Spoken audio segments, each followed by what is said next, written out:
the ISA-1 Digital, the classic Focusrite mic pre, and simultaneous DI.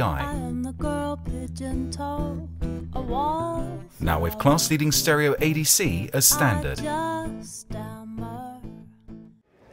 I'm on the Waves booth with Todd, and he's going to show me an equalizer. Now the problem is there are lots of equalizers on the market and people don't know whether to go for a clinical one, an emulation of some old classic, but here's one where you can kind of knit your own, I believe. Whatever you want, it's all in there. Correct. As we're building on the legacy of our H-comp and H-delay, which were obviously just digital plugins, but we put our modeling on the front end, so you have different flavors of analog modeling in the plugin. And in the EQ, we end up giving it to you on each band. So I have 5 bands plus high pass and low pass, but each one of them gives you the ability to put modeling in it. So you can completely customize the sound of your EQ. Well, it's also available globally. Down here, you can make the whole thing sound like one of our models. We've been known to do some modeling in our time here.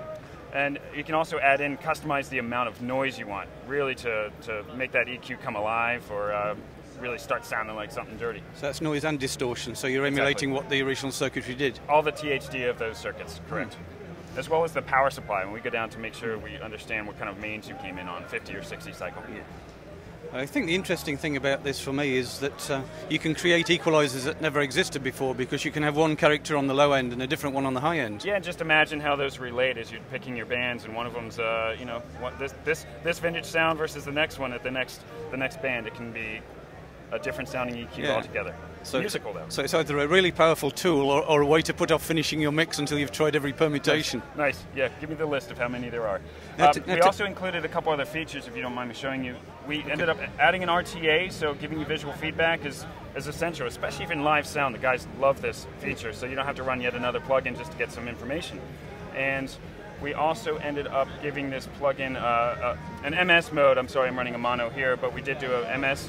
So you have the matrix on the front end, so I can EQ my mid versus my side separately if you're in the mastering world, or if you're just trying to change the tonality of your drum overhead, say. Oh, that's very useful.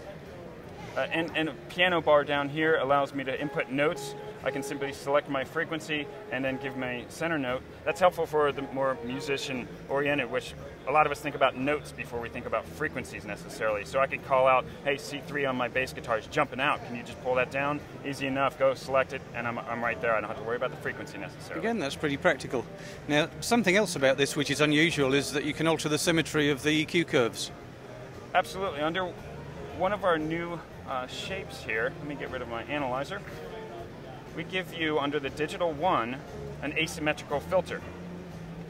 So what I'm going to do is just give us some gain on this, and we're going to look now at a high Q setting, and I can see that I've got a steep roll-off on my bass and a gentle on my high frequencies, even a cut before that bass finishes.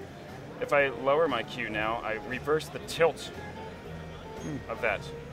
It's a very creative EQ. It's going to sound different than the other ones. It's a good measure for new sound. So it looks very flexible. So again, is this shipping now, or is it imminent? It's available. And similar to Bass Rider, it's $100 retail for native and $149 for TDM. And is it also available as part of one of your bundles? Separately and Mercury. That's great. Thanks, Todd. Thank you.